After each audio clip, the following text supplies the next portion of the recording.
Aha, ok. Torej, dogodek, tako kot vsako leto, tudi posnamemo, ravno zato, da lahko je možen ponoven ogled, kar je bilo povedano.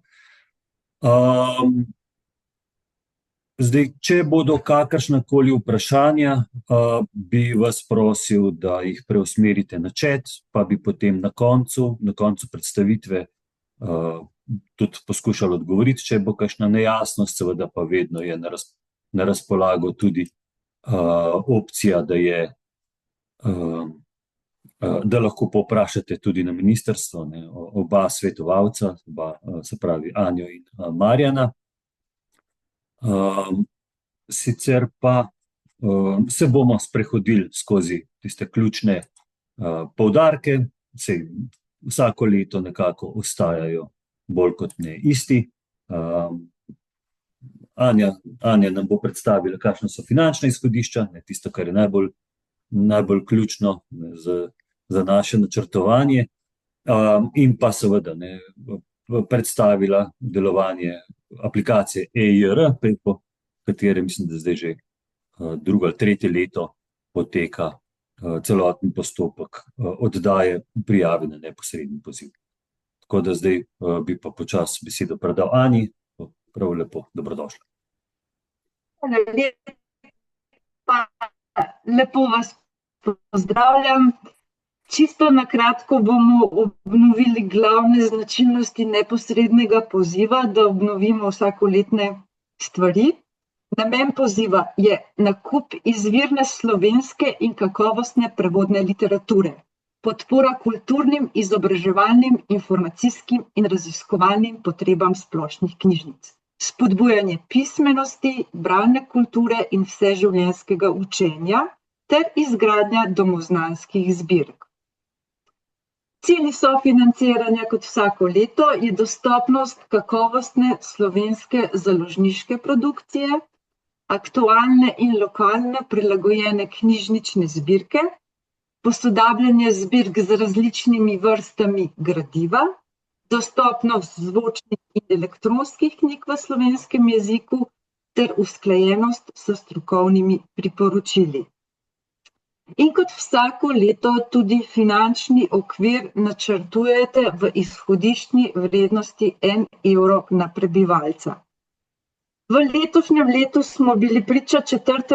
obroku, kar pa zdaj v tej situaciji sploh ni jasno, tako da bojo 3 obroki in izhodiščna vrednost kot v lanskem letu, se pravi okoli 2 milijona 400, 2 milijona 500, vendar proračun še ni potrjen, tako da načrtujte 1 evro na prebivalca. Naj še enkrat poudarim, da so sredstva namenjena izključno za aktualno kakovostno gradivo, obvezno objavljanje seznamov kupljenega gradiva iz sredstvi Ministrstva za kulturo in vsakoletno poročanje, kot smo že vajeni. Za obmejne knjižnice so seveda predvidena dodatna sredstva za sodelovanje Slovenci v zamejstvu. Prijava je kot v lanskem letu preko naše spletne aplikacije EIR. Rok za oddajo je več kot mesec dni, tako da verjamem, da bo vsem nam uspelo. In vas obvestimo o višini sofinanciranja, predvidoma v februarju 2026. Tukaj naj poudarim še enkrat, število prebivalcev s stalnim prebivališčem na območju, ki ga pokriva splošna knjižnica. Po vseh navodilih v razpisu povsod so tudi povezave, kako pridete do SURS-a s temi podatki, označite občine in dobite število prebivalcev s stalnim prebivališčem na območju vaše knjižnice. Edina novost, ki smo jo pa letos vpeljali v neposredni poziv, ker smatramo, da v tej situaciji, kot so orodja umetne inteligence, da pač gradivo, ki je izključno ustvarjeno za umetno inteligenco ali prevedeno, brez kakšnega strokovnega človeškega pregleda, še ni kakovostno. To pa sedaj z Ministrstva za kulturo res še ne bi sofinancirali, smo pa že zasledili, da se pojavljajo tako gradivo v splošnih knjižnicah, zato je to letošnja novost, ampak to ostaja v letošnjem letu, kaj bo prihodnje leto, če bo to bolj kakovostno, pa to bomo pa videli. Zdaj bi se pa jaz na kratko sprehodila čez samo aplikacijo in prijavo. V EJR-ju. Naj poudarim, da se lahko različni strokovni sodelavci v knjižnici prijavijo s svojim digitalnim potrdilom in lahko potem dostopate do vlog, da si pogledate obrazec, kako zgleda. Se pravi, tale oko, a se vidi predstavitev? Okay. Tale oko tukaj se lahko sprehodite najprej čez obrazec, je identičen kot v lanskem letu, samo letnica je posodobljena na leto 26. Na začetku tukaj je objavljeno besedilo neposrednega poziva, kot ste ga že prejeli po elektronski pošti, navodila in pojasnila za prijavo in predlagam, da tisti, ki še v lanskem letu niste delali z aplikacijo EJR, da si najprej preberete ta navodila za delo v aplikaciji EJR. Potem gremo pa tukaj nazaj. Še tole povem, tukaj, ki je finančni načrt, tukaj je, lahko prenesete obrazec, klasičen vsakoletni Excel obrazec, kjer načrtujete, najprej povete, kako je bilo v letu 24 in potem dodatna sredstva za leto 26. In pa tukaj spodaj je izjava občin, pošljete se svojim občinam za sredstva in podpis žal, na to ponovno naložite v aplikacijo EJR. Ko pa se začnete prijavljati, gremo pa tukaj na koncu, kjer je naprej. Predlagam, da to pa ena oseba izpolni, ni potrebno, da je odgovorna oseba knjižnice, bom na koncu povedala zakaj. Ena oseba pa zato z enim digitalnim potrdilom, da nimate potem 5-6 različnih vlog, pa v vsakem delu določene zadeve izpolnjene, pa nekjer celoto. Kliknete tukaj naprej, vpišete davčno številko prijavitelja in kliknete tale znakec tukaj in se vam glavni osnovni podatki sami izpišejo, ker se prenesejo iz AJPES-a. Pooblastilo za zastopanje verjetno ne boste potrebovali, to bom povedala na koncu. To se samo izpolne, odgovorna oseba, mislim, da se tudi sama izpolne. Tukaj napišete cele zadeve, transakcijski račun, mislim, da ga morate dodati. Dodate še tlele vas prosim za vročanje dokumentov, to pomeni, radi bi mi poslovali elektronsko, kar pomeni, če nimate varnega elektronskega predala, date navadni elektronski predal, kamor želite prejeti našo odločbo. In zelo prosim, da če ne uporabljate tega, ne želim uporabljati, to pa pač mora biti na tem obrazu, zaradi tega, da lahko pač vsem pošljamo po elektronski obliki.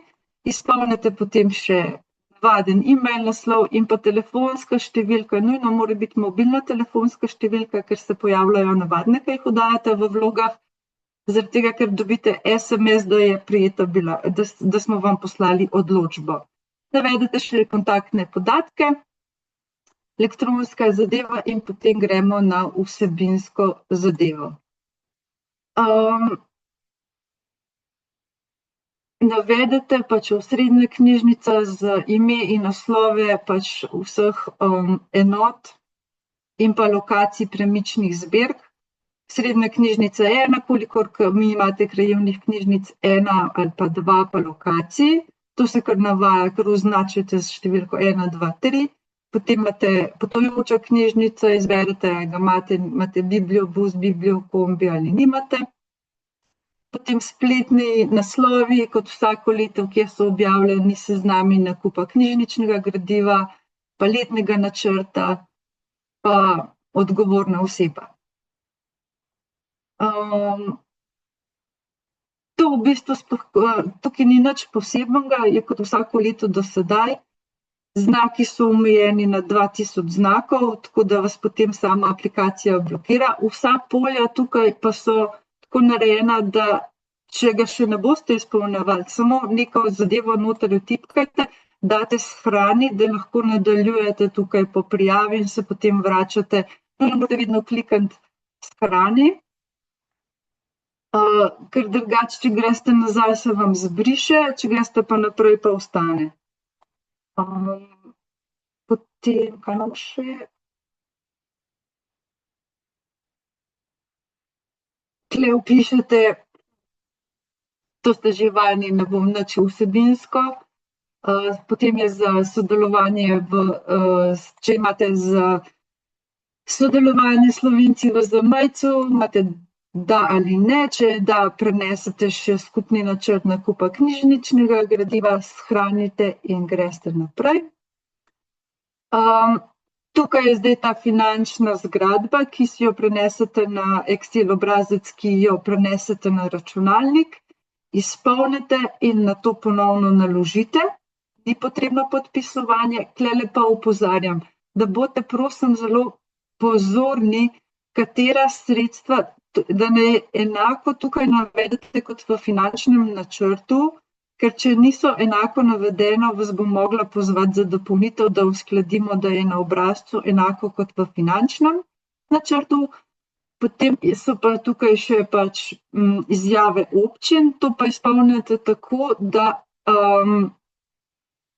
izberete najprej število občin, ki jih pokriva splošna knjižnica in se vam potem 7-krat ponovi obrazec, navedete občino, koliko se financirate in dodate gor izjavo podpisano, če se da tudi digitalno podpisano, izjavo župana in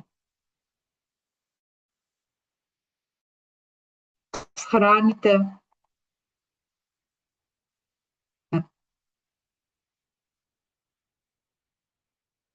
Ni bilo dobro. Okay. No, ker nisem vnesla zadev na pripomb gor. Tako da bom jaz tukaj zavrnila na kakšno manjšo številko.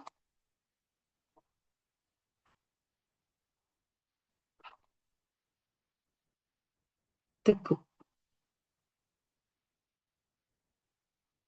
Izjave. Tukaj vse izjave odkljukate in tako smo prišli do konca. In potem, ko pridete do konca, se vam naredi predogled, se pravi, celoto imate za pregledati tukaj.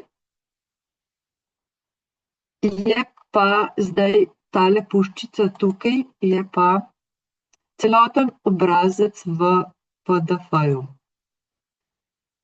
In ko imate končno verzijo tega obrazca, ga shranite, prenesete na računalnik, vkolikor to ni izpolnjevala oziroma ni z digitalnim potrdilom direktorja, direktorice, pošljete to PDF prilogo direktorju v podpis, digitalni podpis, in potem jo nazaj naložite na aplikacijo ER.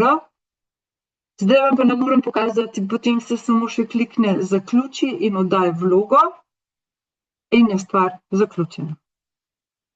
To bi bilo z moje strani, če je kakšno vprašanje, tehnično, vsebinsko pa sem na voljo. Anja, najlepša hvala. Prosil bi samo, če nehaš deliti zaslon, zato da se... Vmes je bilo več tehničnih težav zaradi prenosa podatkov preko Wi-Fi-ja. Mislim, da smo večino slišali. Imamo pa eno vprašanje, in sicer, ali morajo biti izjave občine nujno elektronsko podpisane in zakaj? V prejšnjih letih so nam pošiljali ročno podpisano izjavo. Zaradi tega, ker smo v dobi pol elektronsko, pol fizično in ker je, mislim, če se le da, lepo prosim elektronsko podpisane izjave, zaradi tega, ker je elektronsko, ker poslujemo elektronsko in če je pač poskenirana, ni original, samo zaradi tega. Ampak Prejšnja leta smo v bistvu tudi, če je bila poštempljana in ročno podpisana in poskenirana, nismo komplicirali, smo upoštevali, kot da je v redu. Če se pa le da, pa lepo prosim digitalno podpisane. Okay, super, najlepša hvala. Mogoče še kakšno vprašanje, mogoče kakšna dilema. Saj glede na to, da zdaj ta sistem smo že preizkusili, načeloma je funkcioniralo. Jaz upam, da v prihodnje bo to še lažje teklo, sploh, ker bodo tudi, kot je tukaj bilo upozorjeno, tudi občine morale preiti na bolj digitalno poslovanje in bo pač samo po sebi logično, da boste že prejeli digitalno podpisane dokumente in izjave. Mogoče še kakšno vprašanje? Ali pa komentar, sicer pa zdaj... Še eno vprašanje, ponovno. Lahko še enkrat ponovite glede podpisa direktorja. Kako to naredimo? Se pravi, ko odkljukate na koncu vse izjave, vam da aplikacija predogled. Predogled je čisto dol, se lahko sprehodite in potem v levem kotu je pa zelena puščica, kjer prenesete, se vam na računalnik prenese celotna vloga v PDF obliki. Shranite na svoj računalnik, pošljete po mailu direktorju, direktor podpiše svojim kvalificiranim digitalnim potrdilom in potem nazaj je pač možnost, da jo naložite nazaj, nujno shrani in potem pride do oddaje vloge. Karkoli ne bo šlo, me kar pokličite. Skratka, gre samo za to, da znotraj aplikacije vi skreirate celotno vlogo. Zdaj to vlogo izven aplikacije morate v programu za urejanje PDF-datotek, zdaj lahko je tudi Adobe Reader, v njem vključite noter, tako kot si je omenila Anja, podpis z digitalnim kvalificiranim potrdilom, potem pa spet ta datoteko naložite znotraj aplikacije. Znači ta zadnji korak, ki je v aplikaciji. Shranite in to je to.